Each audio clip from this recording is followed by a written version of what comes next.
मतदार याद्यांचा घोळ समोर आल्याशिवाय आगामी निवडणुका घेऊ नका, ठाकरे बंधूंची आयोगाकडे मागणी। तर निवडणूक आयोगाची वेबसाईट वेगळीच व्यक्ती हँडल करत असल्याचा जयंत पाटलांकडून संशय व्यक्त।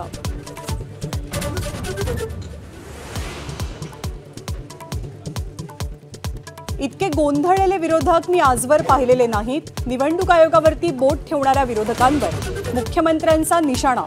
तर चूक लक्षात आल्यानं शरद पवार पुन्हा भेटीसाठी गेले नसल्याचाही दावा।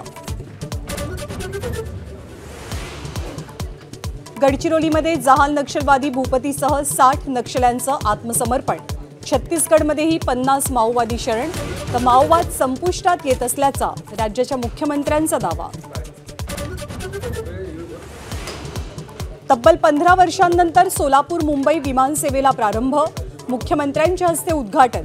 सोलापुरात लवकरच आयटी पार्क उभारण्याची मुख्यमंत्र्यांची ग्वाही।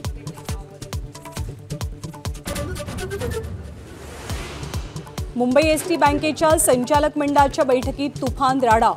सदावर्ते आणि शिंदेंच्या शिवसेनेच्या कार्यकर्त्यांमध्ये हाणामारी।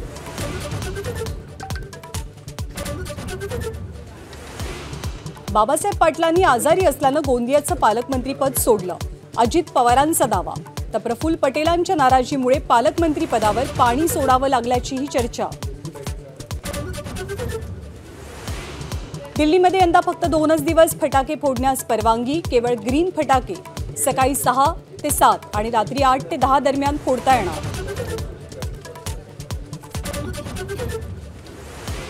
बिहारमध्ये सत्ताधारी एनडीएत बेबनाव।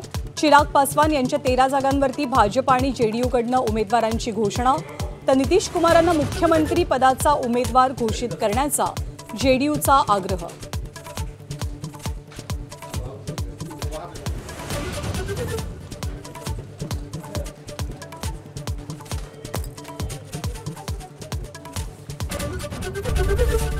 एबीपी माझा, उघडा डोळे बघा नीट।